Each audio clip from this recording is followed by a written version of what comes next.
Assalamualaikum warahmatullahi wabarakatuh. Raditu billahi rabba wa bil islami dina wa bi Muhammadin nabiyya wa rasula. Rekan-rekan para mahasiswa yang saya hormati, pada perkuliahan kali ini kita akan mendiskusikan perbedaan umum antara penelitian tindakan, termasuk di dalamnya penelitian tindakan kelas, dengan jenis-jenis penelitian lain, khususnya penelitian-penelitian dengan pendekatan kuantitatif. Pada pertemuan sebelumnya kita sudah mendiskusikan sejumlah hal yang terkait dengan penelitian tindakan, mulai dari asumsi-asumsi yang mendasari penelitian tindakan, kemudian ciri-ciri dan karakteristik penelitian tindakan, serta prinsip-prinsip penelitian tindakan. Pada perkuliahan kali ini kita akan lanjutkan untuk mendiskusikan perbedaan umum antara penelitian tindakan, termasuk penelitian tindakan kelas, dengan jenis-jenis penelitian yang lain. Dan tentu saja karena jenis-jenis penelitian yang lain ini juga beragam, ya, ada penelitian-penelitian non penelitian tindakan yang menggunakan atau yang berbasis pada paradigma positivistik. Ada juga penelitian-penelitian non tindakan yang berbasis pada paradigma naturalistik, konstruktivis maupun interpretif. Sehingga memang agak sulit untuk memberikan perbandingan antara penelitian tindakan dengan jenis-jenis penelitian yang lain, kecuali kalau kita menggunakan matriks yang lebih lengkap. Tetapi dalam perkuliahan kali ini kita akan memberikan perbedaan, kita akan mendiskusikan perbedaan umum antara penelitian tindakan dengan jenis-jenis penelitian yang lain. Ada sejumlah kriteria yang bisa digunakan untuk membedakan penelitian tindakan dengan jenis-jenis penelitian yang lain, mulai dari motivasi, mengapa seseorang melakukan penelitian. Kemudian yang kedua, sumber masalah, masalahnya berasal dari mana, itu juga salah satu kriterianya. Kemudian tujuan penelitian, apa tujuan penelitian tindakan dan apa tujuan penelitian pada umumnya, atau di sini disebut sebagai penelitian formal. Kemudian keterlibatan peneliti, ya, bagaimana posisi peneliti dalam penelitian tindakan dan pada penelitian yang lain. Kemudian penggunaan populasi dan sampel dalam penelitian tindakan dan penelitian yang lain, metodologi, sifat metodologi pada penelitian tindakan dan jenis penelitian yang lain, kemudian tafsir atas temuan atau interpretasi atas data, atas temuan, itu berbeda antara penelitian tindakan dan penelitian yang lain. Kemudian yang terakhir, hasil akhir antara penelitian tindakan dan penelitian jenis yang lain. Baik, rekan-rekan para mahasiswa yang saya hormati, kriteria pertama yang bisa digunakan untuk membedakan antara penelitian tindakan dengan penelitian yang lain adalah aspek kriteria motivasi. Mengapa seseorang melakukan penelitian tindakan? Mengapa seseorang melakukan penelitian non-tindakan?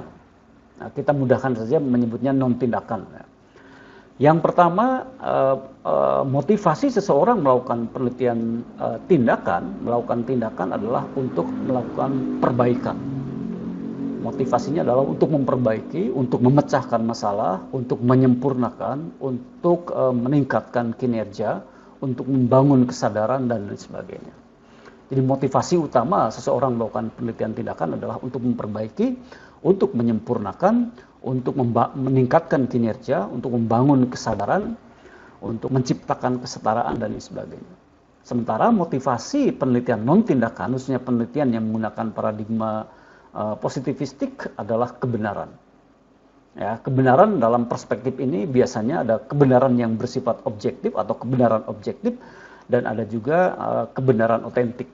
Penelitian-penelitian yang berbasis pada paradigma positivistik, yang biasanya adalah penelitian kuantitatif, itu motivasi utamanya adalah untuk menemukan kebenaran objektif. Sementara itu penelitian-penelitian yang berbasis pada paradigma konstruktivis, interpretif maupun naturalistik, motivasi yang mendorong seseorang melakukan penelitian adalah untuk memperoleh kebenaran otentik.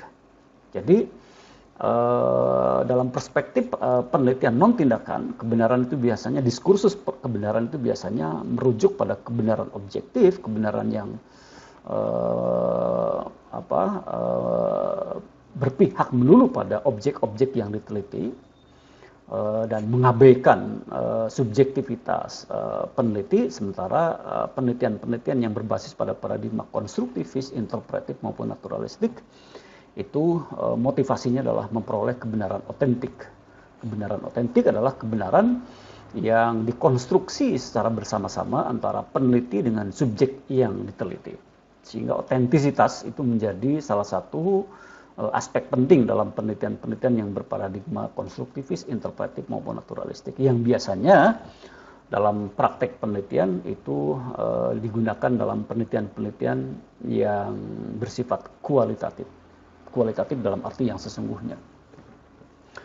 Oke, kriteria yang kedua untuk membedakan antara penelitian tindakan dengan penelitian non tindakan adalah sumber masalah. Dari mana sumber masalah penelitian?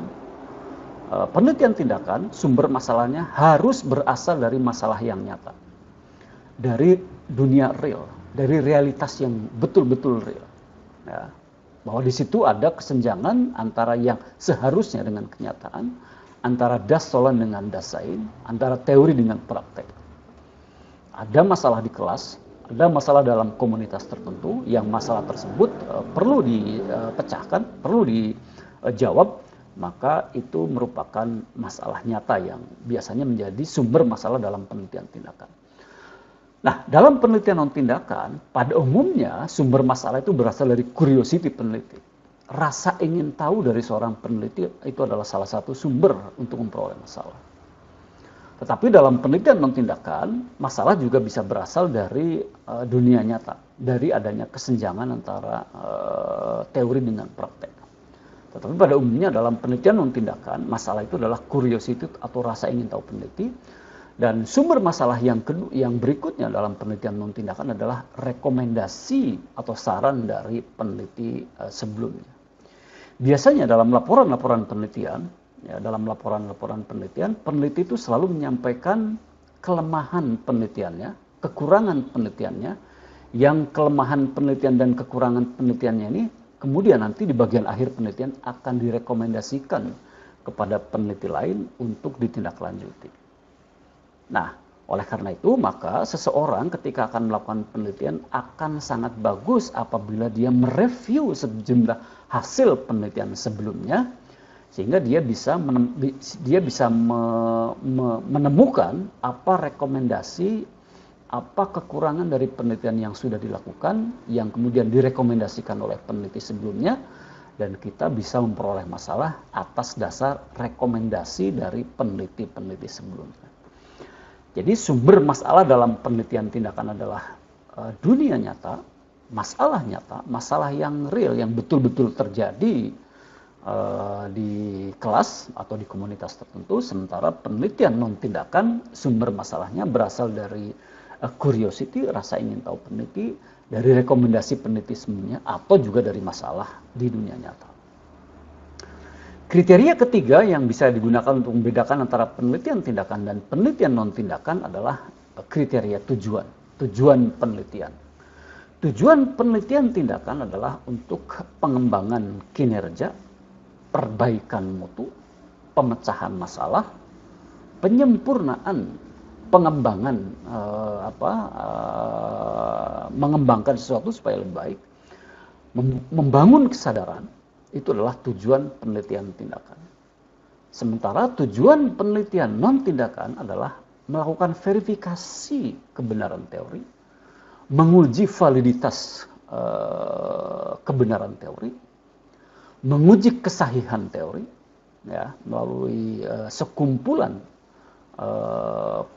sampel yang diambil dari populasi tertentu yang representatif. Kemudian tujuan dari penelitian non tindakan yang lain adalah untuk mengembangkan atau menemukan teori. Jadi ada 3 tujuan penelitian non tindakan pada umumnya, ya. Yang pertama adalah verifikasi teori, pengembangan teori, atau menemukan teori.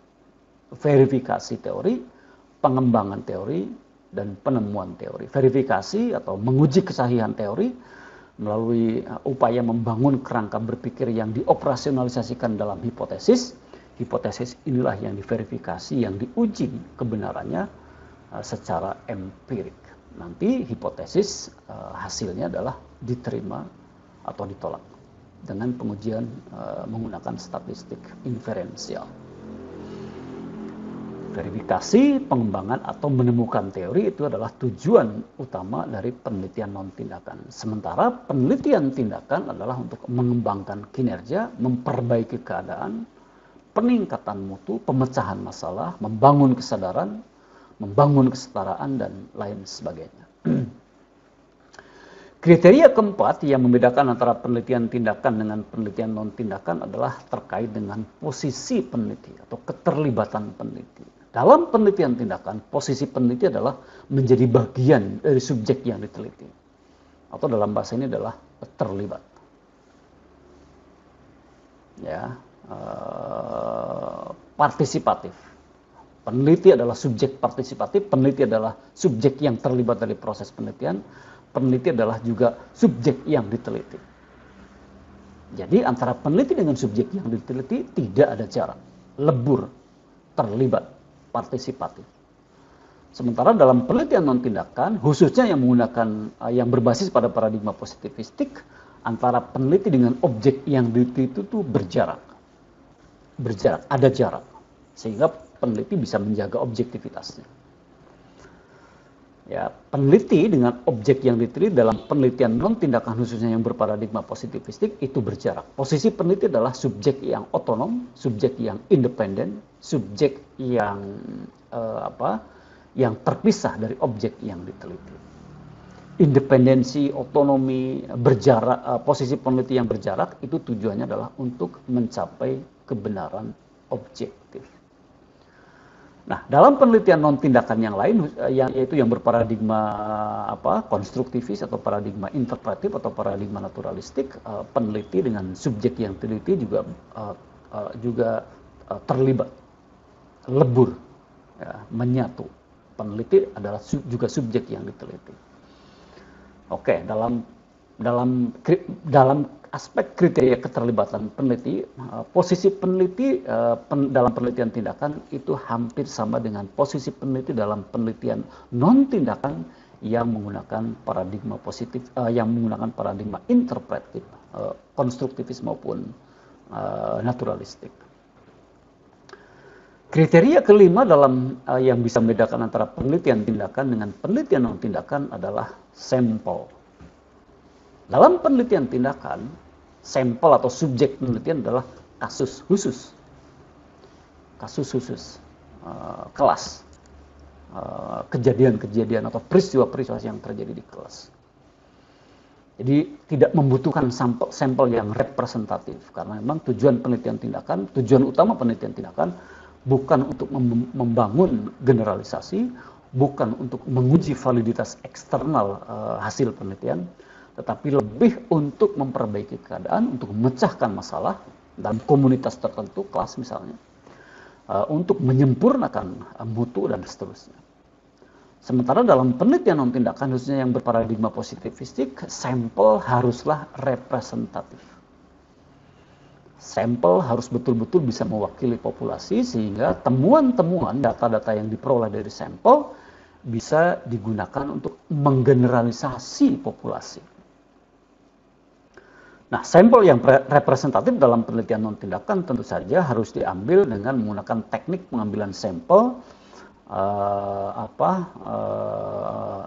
non-probabilistik, probabilistik. Sampel yang diacak, sampel randomizing. Tekniknya banyak, ada yang simple random sampling, ada yang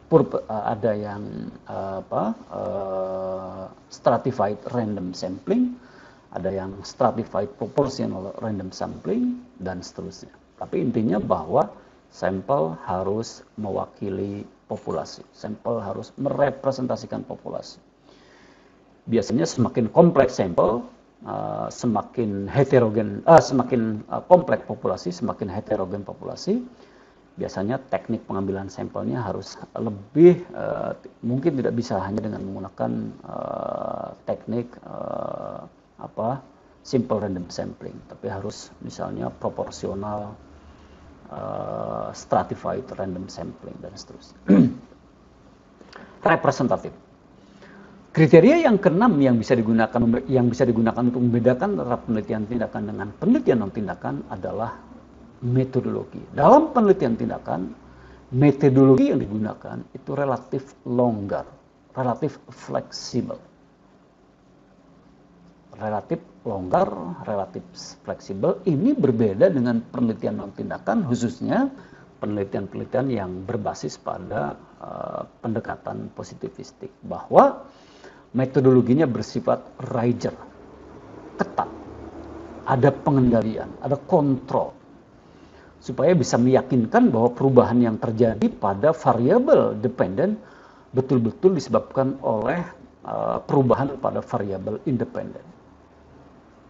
Bahwa perubahan yang terjadi pada variabel Y betul-betul disebabkan oleh variabel X. Sehingga perlu ada pengendalian, perlu ada controlling, sehingga metodologinya harus ketat, rigour. Dan yang pasti dalam penelitian non tindakan yang menggunakan paradigma positivistik, metodologinya harus bisa menjaga objektivitas sedemikian rupa. Dalam penelitian-penelitian sosial, objektivitas biasanya dicapai tentu saja melalui banyak hal. Misalnya kalau dari aspek instrumen, instrumennya harus instrumen yang tertutup. Biasanya berbentuk tes, berbentuk angket, berbentuk kuesioner, ya. Atau kalau wawancaranya terstruktur, itu objektif, ya. Objektivitas, untuk menjaga objektivitas. Jadi penelitian tindakan metodologinya relatif longgar, relatif fleksibel. Sementara dalam penelitian non tindakan yang berparadigma positivistik, metodologinya ketat, rigour, objektif. Perlu ada pengendalian, perlu ada controlling supaya peneliti bisa meyakinkan kepada komunitas ilmuwan bahwa perubahan pada variabel dependen, pada variabel terikat betul-betul disebabkan oleh variabel X atau variabel independen. Kriteria ketujuh yang bisa digunakan untuk membedakan penelitian tindakan non tindakan adalah tafsiran terhadap temuan, interpretasi terhadap temuan yang diperoleh, interpretasi terhadap data, interpretasi terhadap informasi yang diperoleh dalam proses pengumpulan data. Dalam penelitian tindakan, tafsiran temuan dilakukan secara reflektif, ya, reflektif, direfleksi bersama antara peneliti secara kolaboratif. Refleksi, mengingat-ingat apa yang terjadi, merenungkan apa yang terjadi selama proses tindakan, sehingga interpretasi yang dihasilkannya relatif, menjadi sangat relatif karena bergantung pada refleksi peneliti. Sementara tafsiran temuan, interpretasi data dalam penelitian non tindakan khususnya yang bersifat kuantitatif, interpretasinya bersifat deskripsi, abstraksi, dan generalisasi. Ya, abstraksi itu adalah pernyataan-pernyataan yang merupakan gabungan dari fakta-fakta yang diperoleh di lapangan. Generalisasi yang diperoleh melalui aspek-aspek, melalui data-data yang bersifat spesifik. Deskriptif, eksplanatif, abstraktif, dan generalisasi. Itu adalah tafsir terhadap data-data dalam penelitian non tindakan, khususnya yang berparadigma positivistik. Sementara dalam penelitian tindakan, tafsiran temuan, interpretasi data bersifat reflektif, ya, direfleksi bersama antara peneliti-peneliti yang berkolaboratif. Karena dalam penelitian tindakan biasanya peneliti tidak sendiri, tapi dilakukan secara kolaboratif dengan kolega, dengan sesama peneliti, sesama guru, antara guru dengan peneliti. Yang terakhir, kriteria yang digunakan untuk membedakan antara penelitian tindakan dengan penelitian non tindakan adalah hasil akhir. Dalam penelitian tindakan, hasil akhir yang ingin diperoleh, khususnya dalam penelitian tindakan kelas, adalah pembelajaran yang bermutu, ya, kinerja yang tinggi, kondisi kelas yang semakin baik, kondisi situasi kelas yang semakin kondusif untuk melaksanakan proses pembelajaran, ya. Atau kalau dalam penelitian-penelitian tindakan yang lain adalah hasil yang diperoleh adalah komunitas semakin berdaya, ya, subjek peneliti semakin tersadarkan dan terwujudnya emansipatoris. Sementara dalam penelitian non tindakan, khususnya dalam penelitian yang berparadigma positivistik, hasil akhir penelitian adalah kesimpulan ilmiah. Ya, kesimpulan ilmiah adalah kesimpulan yang bersifat rasional, empiris, dan sistematis. Kesimpulan yang diperoleh secara rasional, empiris, dan ilmiah. Hasil akhir dalam penelitian non tindakan yang lain adalah generalisasi, teori, dan pengetahuan baru. Ya, pengetahuan ilmiah baru. Pengetahuan ilmiah baru adalah pengetahuan baru yang diperoleh secara rasional, empiris, dan sistematis. Rekan-rekan para mahasiswa yang saya hormati, demikian sejumlah perbedaan antara penelitian tindakan dan penelitian non-tindakan. Kurang lebihnya mohon maaf. Saya akhiri, hasbunallah wa ni'mal wakil. Assalamualaikum warahmatullahi wabarakatuh.